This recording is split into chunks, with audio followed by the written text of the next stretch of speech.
Hi, everybody. Welcome to Introduction to Philosophy, Knowledge and Reality. My name is Dr. Scavone, and let's get going. So, before we get started looking at anything philosophical, I want to just kind of welcome you all to the course and go over what my expectations are for the course. We'll go over just general housekeeping, looking at the syllabus. I'll introduce you to philosophy for those of you that have never taken a philosophy class. And then after that, we'll actually get into a little bit of philosophy, looking at Bertrand Russell's A Value of Philosophy. I feel it's very important to know why you're taking this course and the value that this course will have, not just on your academic career, but in every aspect of your life moving forward. So let's get going.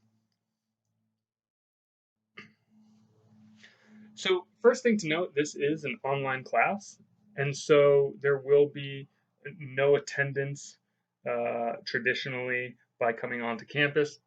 Everything will work online, and so before we get into the syllabus or expectations, I want to just kind of go over how an online course works.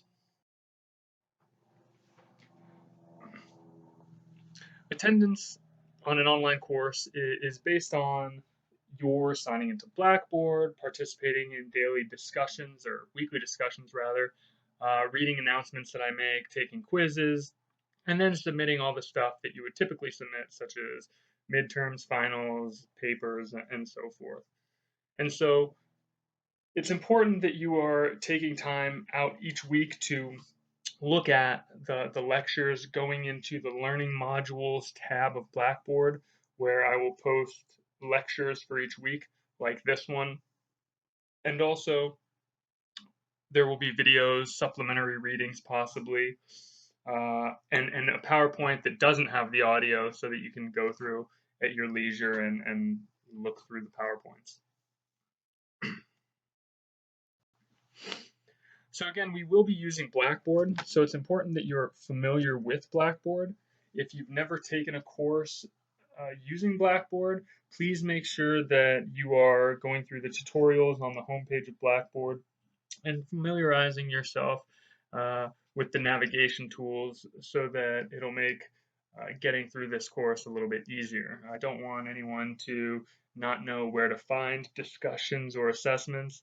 That stuff should all be laid out pretty clearly. There'll be a tab section on the left where you'll be able to find the syllabus, you'll be able to find the learning modules, which will include these PowerPoints, videos, and other supplementary materials, as well as learning objectives for the week. And you'll also have discussions and assessments. Now, discussions are going to be weekly. Pretty much every week there will be a discussion, with exception of the weeks where you will be taking the midterm and taking the final. Those weeks there won't be a discussion.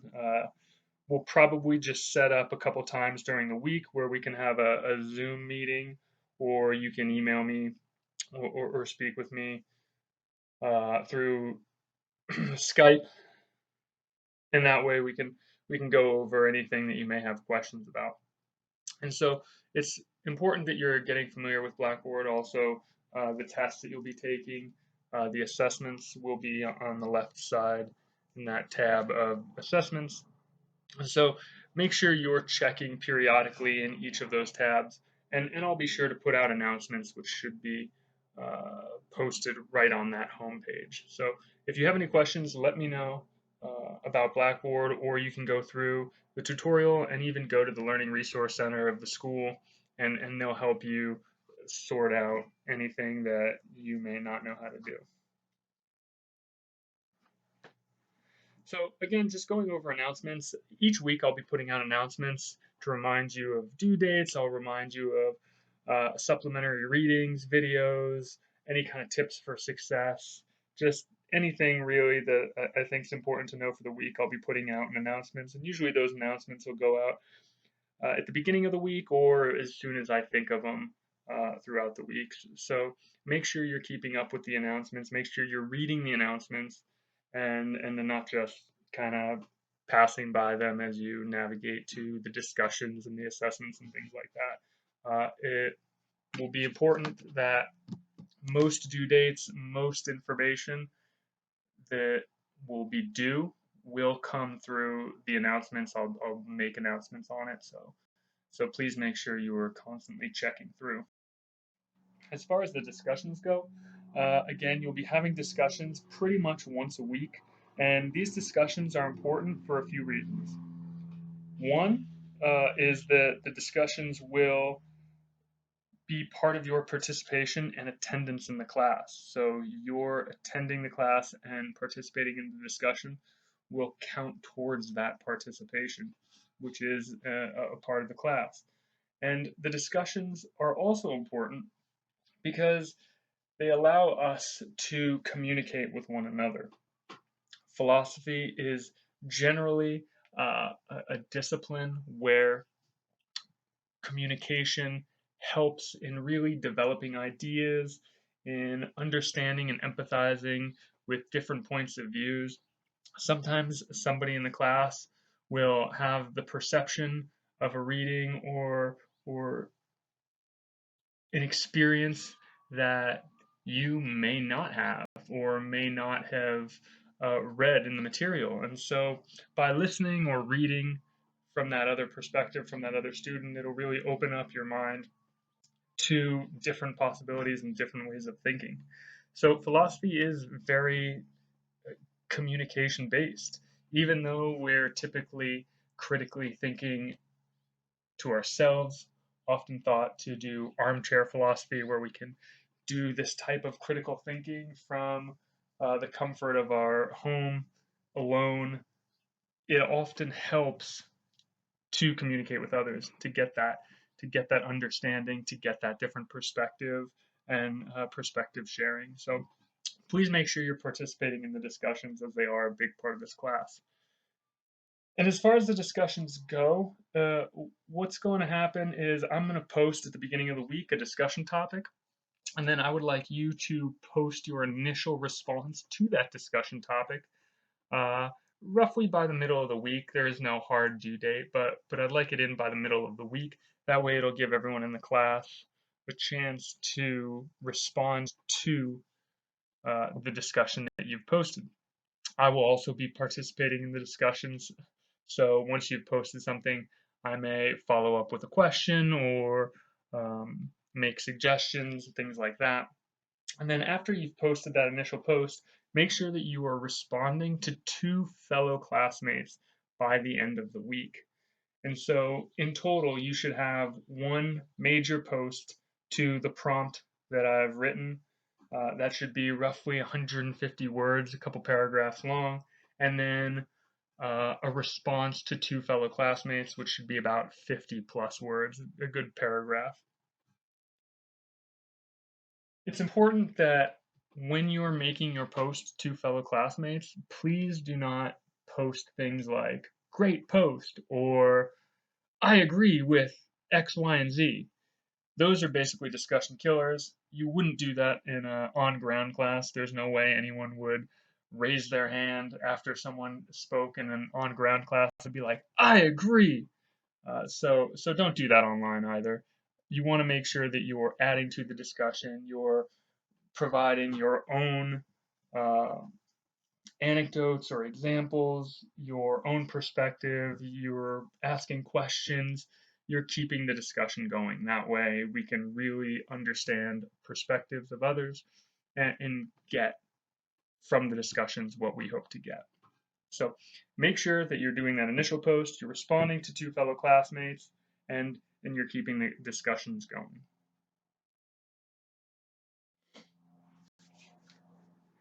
In addition to the discussions, we'll also have quizzes.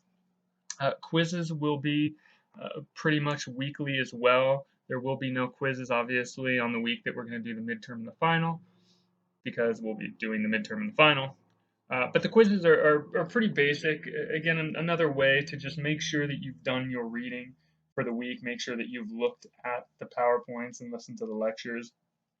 They're typically going to be anywhere from 3 to 8 questions long, typically multiple choice, true, false, uh, maybe short answer, but it's basically just to test your comprehension and your ability to really analyze the material from that week. So make sure that you are going through each week and taking the quiz, and also be aware that the quizzes are timed. You'll have 45 minutes to take the quiz, and after that 45 minutes, it will automatically submit the quiz if you've taken too long. So make sure that when you get ready to take the quiz, you have allotted yourself 45 minutes, and that when you start, you must finish that quiz. Again, they're not very difficult though. It's coming typically from the readings, from the lectures, and is just a couple questions long. Most of these quizzes you can probably knock out in under 10 minutes. So make sure that you're doing the readings, listening to the lectures, and then submitting quizzes.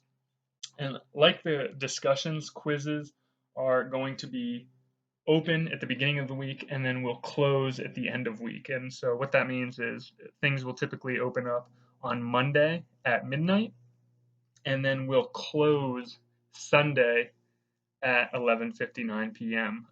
Pacific Standard Time.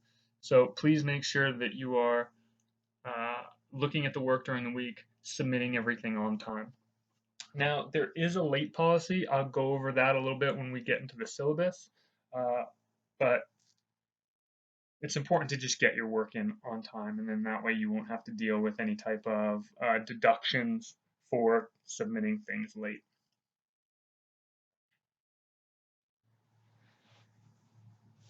So in addition to discussions, in addition to assessments, you will also have a midterm and a final. Now, these are a little bit more substantial than the assessments and discussions that you'll be going over each week.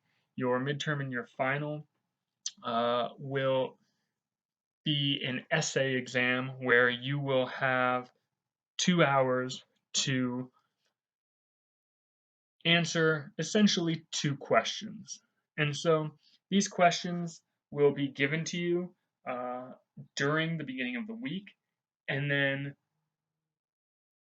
on Thursday, I will post the midterm or unlock the midterm and the final. And the midterm and the final will be coming from that bank of questions. So, for instance, on Monday when the assessment opens, when the midterm or final opens, I will post out 5 questions, a question bank of 5. From there, on Thursday or midweek, I will post the actual midterm and final, which will be a timed test that has 3 of those questions that you'll have to answer. And so you'll open up a text box and type out the answer to 2 of those 3 questions. So essentially, I post 5, you study 4, then I'll repost 3 in the actual test, you answer 2. If you have any questions about that, we can always talk about it later. It'll be pretty straightforward. When we get closer to the time, I'll explain it again and kind of give you a sample test so you can be prepared for what's to come. The essay questions should be roughly 350 to 500 words. So it should include an introduction, a body, and a conclusion. And again, you'll be asked to answer uh, 2 of the 3 questions that will be posted on the day the final or midterms unlocked. And then again, remember you'll have roughly 3 or 4 days to take the midterm or the final from that Wednesday or Thursday to the closing, which will be Sunday at midnight. Make sure to use your time wisely when it comes to doing these midterm and final essays, as if you're trying to look up too much information as the test is going, you may not have enough time. Now, if you have studied prior to actually opening up and looking at the test, you will fly by. You should be able to knock it out in roughly 45 minutes to an hour.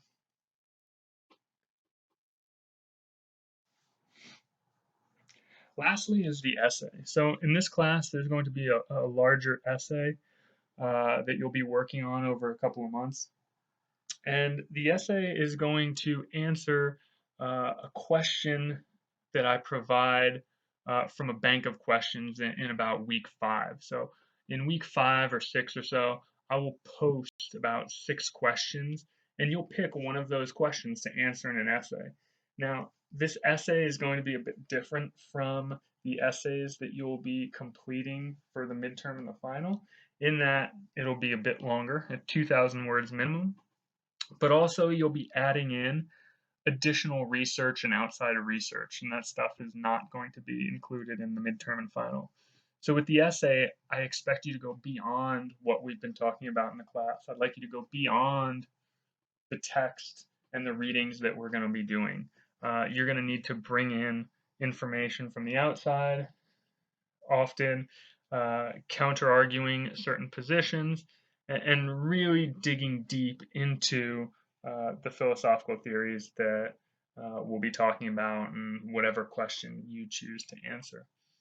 And so again, I'll go over all of these as they go through. Don't worry, I will make sure that everything is continually updated and that I'm reminding you through announcements and other lectures about the essays, the discussions, and so forth.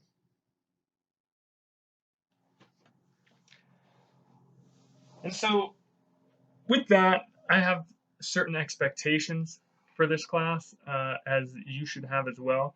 One expectation you should have is I'm going to be participating in the discussions with you. So when you're posting discussions, I will also be in that thread posting back to you. Now, I may not get to everybody each week, but typically I will go through, and every couple of weeks we will have a back and forth, and I expect you to respond if I message you back. So please expect me to be in those threads with you and participating.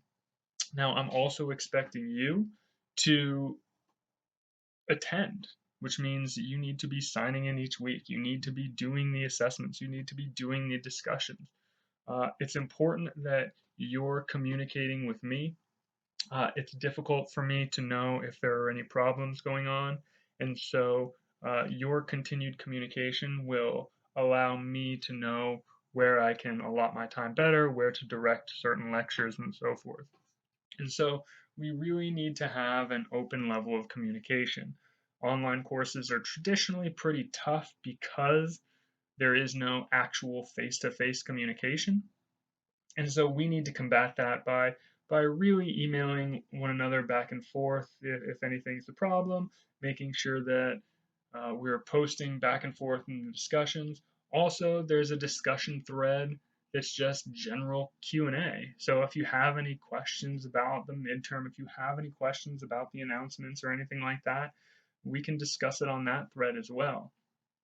Again, if you need to speak with me for any reason, we can always Skype, or I can set up a Zoom meeting, and we can discuss things that way. I've also included a Google Hangouts number in the syllabus, so if anything comes up that's an emergency, you're always welcome to call that number or text that number if you'd like. I will be putting it offline at a normal time in the evening, so I do not want you to call that number at 12 o'clock midnight or 2 a.m. But if anything's going on during the day, I will try and get back to you as soon as possible. And that way, again, we're just keeping the line of communication open so that everybody can get through this as easily as possible. So as far as the syllabus, you can access that on the left set of tabs as well. A couple things that I want you to make note of. First is the contact information. If you need anything throughout the semester, you can always ask in the Q&A discussion forum, but then you can also email me, or I have a Google Hangouts number you can call and text if something is too convoluted and you can't really think of the words to type it out. Make sure you are using that number with discretion though. Please only use it during the day hours. Please don't text me or call in the middle of the night or 2 a.m. I will not be happy. So if you need anything, there are multiple ways of getting in contact, and I ask for you to do that if anything is a problem. Remember, communication in an online course is one of the most important aspects to the course, and the more we can communicate, the easier it'll make it for everybody. Also note in the syllabus the percentages for different assessments, so the discussions and the weekly tests for the midterm and the final and things like that. It's important to know going forward with where you stand with your grade, and you're able to kind of measure your own performance as you go along. The discussion and the assessment instructions in the syllabus is also listed there and explains in more detail what the discussion and assessments are about and what I expect of you. There are also expectations and instructions in the actual discussion and assessment when you click on those as well. Note too the attendance policy. While you're not actually coming to class ever, you will be marked for attendance every time you sign in, participating in discussions, taking the weekly assessments, and so forth. And so it is important for you to go through the course, sign into Blackboard periodically throughout the week, participate in the discussions, and make sure that you are going through the lectures and the learning modules, watching the videos, and doing all the readings as well. As far as the late policy goes, again, it's important to turn in your work on time, first and foremost. But if there is some sort of emergency, if you do have to turn in your work late, the assignment, the discussion or assessment, whatever it is, will actually be open for 1 week later than when it is due. So there's a week grace period after the assignment's due for you to still submit it. However, note that if you do submit something late, there will be a 20% reduction in the grade. And so it's important to just turn everything in on time. If you turn things in early, you won't have to worry about extenuating circumstances keeping you from submitting on the last day or anything like that. And then finally, at the end of the syllabus is the course schedule, where you can see what we're working on, what we'll be reading that week, the lectures about, and everything like that, so you can make sure to keep pace as the class goes on.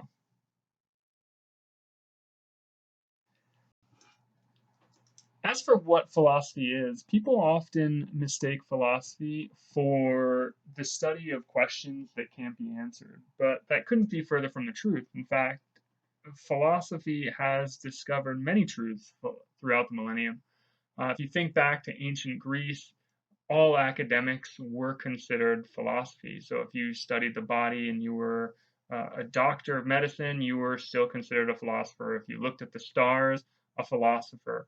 All branches of academics were considered philosophy. And it's when we start to recognize truths in the world that those different disciplines branch off. So when we start to learn truths about the human body, you begin to get branches like biology. Recently, in the last 100 years, psychology has branched off from philosophy. And so philosophy does tackle questions that can be answered. Although it's not about mystical or spiritual entities, it's not about astrology or your star sign or anything like that. It is very rigorous and it's processual. It's something that requires a process, it requires critical thinking, it requires careful and rigorous study. And so it's important that when we do philosophy, we're not just thinking about stuff, right? It's not, oh, I think a lot, so I'm being philosophical, or I think about this topic all the time, so I'm critically thinking about something. It's much more difficult than that. In order to philosophize, in order to do what we're going to do in this class, there is a process to it. There is a level of rigor that goes into what we're going to be doing in this course. And so philosophy is much more process, much more focused and geared towards doing things in the right sort of way. And so some of the things that we're actually going to be studying, some of the things that we're going to focus on in this course are questions that have to do with the nature of reality, right? What is the world? What is free will? What is a person?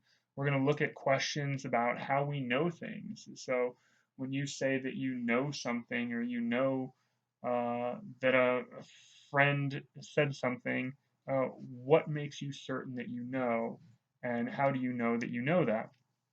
Other areas of philosophy deal with how we ought to behave, the things that we should do, how we should act, and that's a branch of philosophy that we refer to as ethics, and is actually for another course, but we'll talk about that here in a little bit.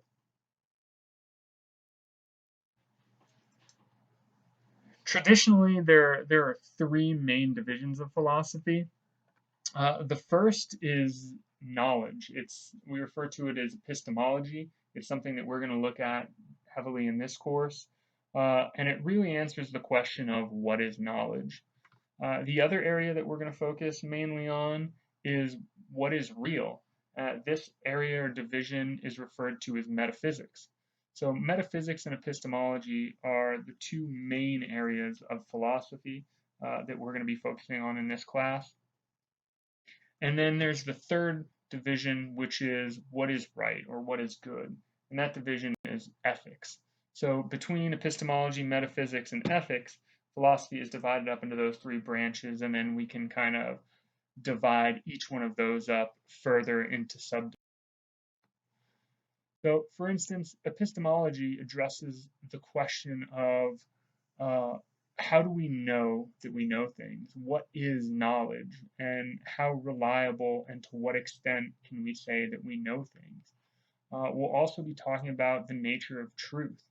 And so, what I want to ask is for you to think about two examples of epistemological questions that you may have, two epistemological questions that maybe you've been concerned with in the past, or something that you may just think up on a whim from time to time.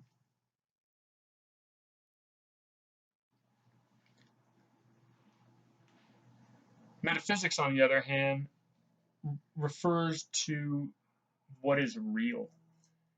And when we say what is real, we're often mistaken about the things that are real. We assume that our computer is real, we assume that we are real, and that our free will, that we have free will. But these things aren't as easy to argue or defend as much as you think. And in fact, in this class, we're going to question these things. And by the time the lecture and the class is over, hopefully I'll have you questioning them as well, because it's not quite straightforward. We often have different perceptions of things that are real. We'll talk a lot about thought experiments. We'll talk a lot about The Matrix. If you haven't seen that movie, I recommend you see it. It'll probably come up a lot throughout this class. Uh, what makes you so certain that the things that you think are there are in fact there? And so again, just like in the last slide, I want you to think of two examples of metaphysical questions that you may have. Maybe two examples of assumptions you have of things that you think are present that may or may not be. And what makes you feel so certain that they are there? Lastly, is ethics and the study of our values. Again, this is more of a question to be answered in Philosophy 102B, the values class, as opposed to knowledge and reality, what we're doing here. However, ethics is really focusing more on our human contact as far as social and political animals. How do we get by in the world? How should we get by? What should we do when it comes to others and our behavior and so forth? And so, just like before, think of two ethical questions that you may have considered throughout the last couple months. I mean, just look to the news and see examples of how you think people ought to behave and what really lays a foundation for behavior.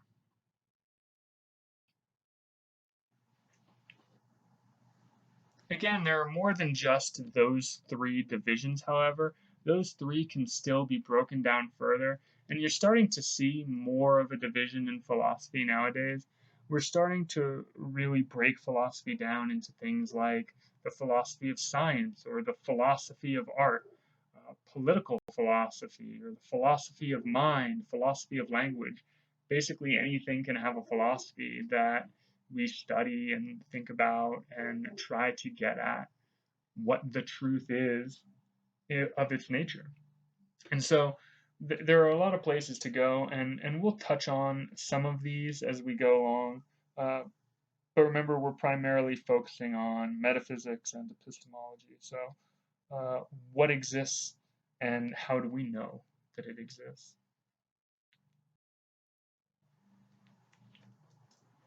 Now that we've gotten through an introduction of really what philosophy is, we can start actually looking at a philosophical argument, but more so see the importance of doing philosophy.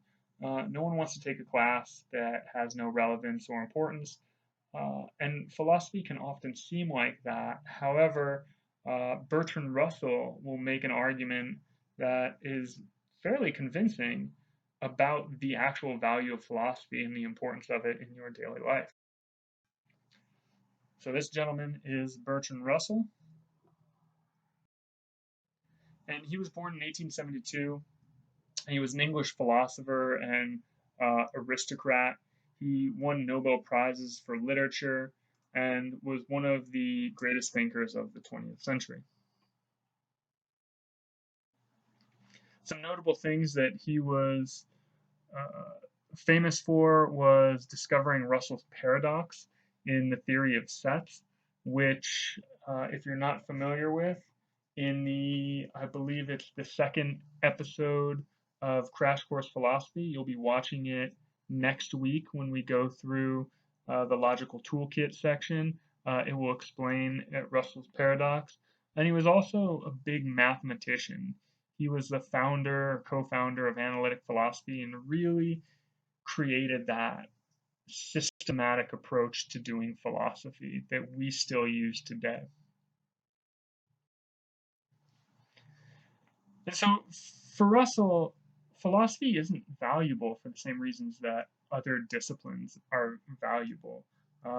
We often study medicine so that we can find cures for diseases. We study biology so that we can help people with their health and do amazing things medically.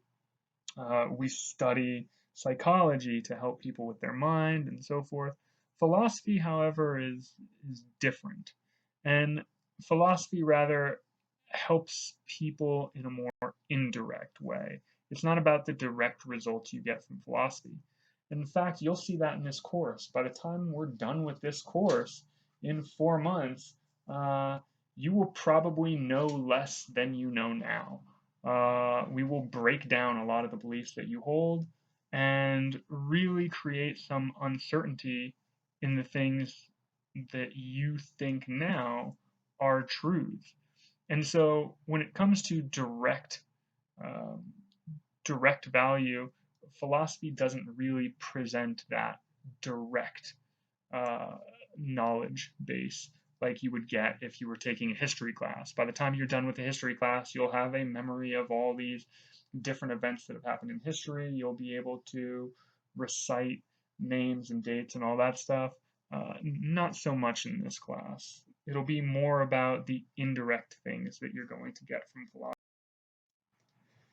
If there is any direct value that philosophy provides, it could be logic or critical thinking, giving you the skills to rationalize better and develop methods for argumentation. So, I mean, you may not learn names and dates, but you can probably navigate your way through Thanksgiving dinner with the family a little bit better by recognizing fallacious arguments or recognizing poor counter arguments and so forth. Uh, and while this, well, helps some people, myself included, philosophy's aim is to really acquire knowledge, and it's a difficult task to undertake. And so, while the direct value of learning things like logic and methods of argumentation are good, the knowledge aspect comes a little bit more difficult. The indirect value is what Russell finds most important. And it's through this indirect value that we really focus our attention on not just the practicality of philosophy, but how it relates to our mind and to our body. And Russell wants to say that it sets us free. And so, in addition to this freedom, there are other areas that Russell thinks that philosophy helps with. Uh, One is building one's own view of life, another, cultivating your awareness, really giving you a sense of empathy and understanding of other cultures and people in the world, others' beliefs. And then, lastly, just that ability to learn critical thinking and to be able to think critically better. And so we'll talk about each one of these in turn. So going back to what Russell says about setting one free, uh, when it comes to philosophy, Russell wants to say that it sets us free because we're going around holding on to beliefs that aren't necessarily grounded in truth. They're not grounded in reasoning. We hold firm to these too, and it affects our behavior, it affects our mental health and our bodily health. And we can see this if we turn on the news. When you watch the news, you see people who are arguing tooth and nail, who are ready to damn near take up arms against each other based on beliefs. And when it comes to these beliefs, who's right and who's wrong? It's not so easy to tell sometimes. And when push comes to shove, it's philosophy that's going to do the legwork to reason one side or the other or determine what is actually true. And for most political debates, for most moral, ethical debates, for debates about what's real. When you think about your computer being real, it's not easy to defend rationally. And so it's philosophy that's really going to give us this level of skepticism. It'll give us this level of understanding that there are other beliefs out there. And so we won't hold firm necessarily to ours. We won't get caught up in the fact that we're right and others are wrong, because for the most part we may not be right. And so if you realize that, well, you may not be right and the things that you believe may not be true, you start to act in a way that is less aggressive. This often is the case why certain existentialist philosophers have become incredibly depressed in life. By having that freedom, by being able to basically tear away all of these foundation beliefs that they have, they start to realize, well, there's no meaning to life. There's no truth. So why bother? Who cares about the world? Who cares about others?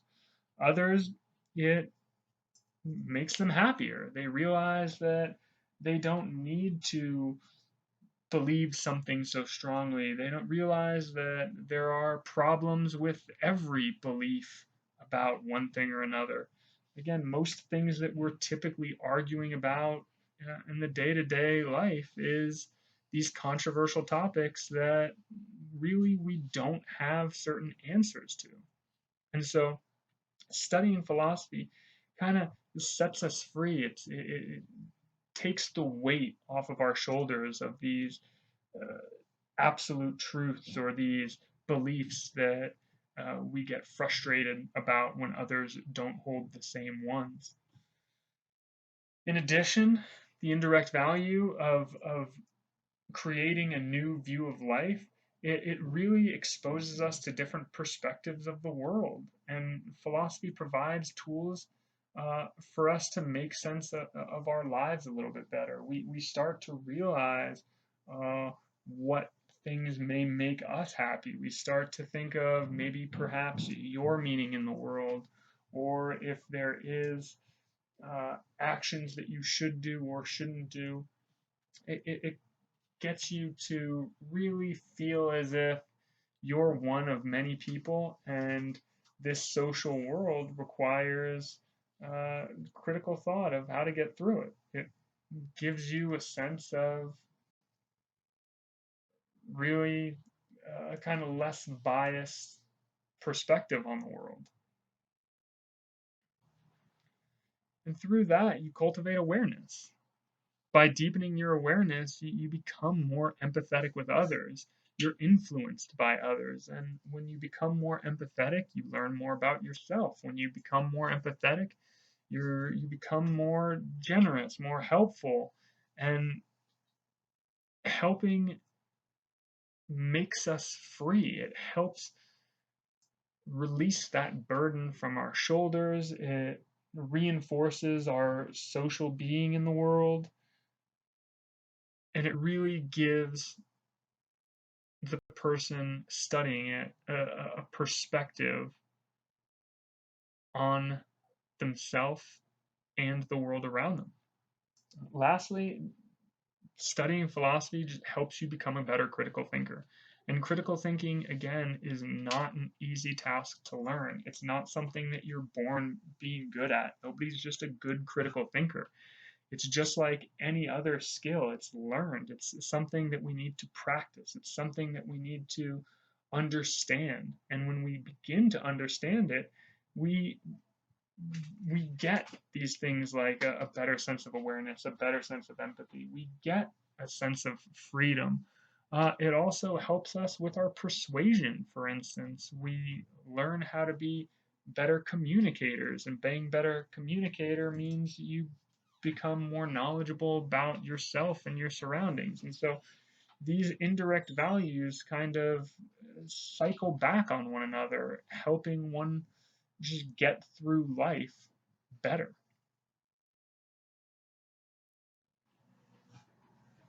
Here's an excerpt from The Value of Philosophy. And what Russell is saying is that not only do we need to focus our attention on the pragmatic, but we need to really focus on the mind. We need to make sure that we're not uh, putting ourselves in this dogmatic assurance with a closed mind. We're free, we're understanding, and we're becoming better as people, as thinkers, etc.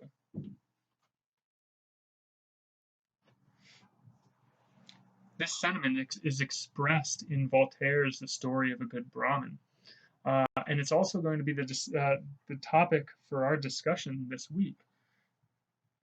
Voltaire suggests that even though an ignorant person may be happier than a philosopher, we nevertheless prefer uh, despair and knowledge to ignorant contentment, which means that if you've ever thought in your life that ignorance is bliss, maybe so. However, Voltaire wants to say that even with that being the case, we would still strive for knowledge. Uh, it would be more important to know the truth and have it make us sad rather than to just be ignorantly unaware of what's going on and but be but be happier uh, in the long run. And so what I want you to do is go into the discussion, read the discussion prompt, and address the question that's asked. Essentially, which one would you rather be? Would you rather be ignorant and happy, or would you rather be a bit sad but know the truth? Um, I look forward to your answers in the discussion. Remember, I'll be participating right along with you. Also, I look forward to this class. I'm hoping it's going to be a good one. If you have any questions or thoughts about the lecture, please be sure to email me. Be sure to contact me. Let me know what's going on. I'm here to help. So whatever I can do to get everyone through the course, that's my main concern. So good luck with the rest of the week and look forward to another lecture come next Monday.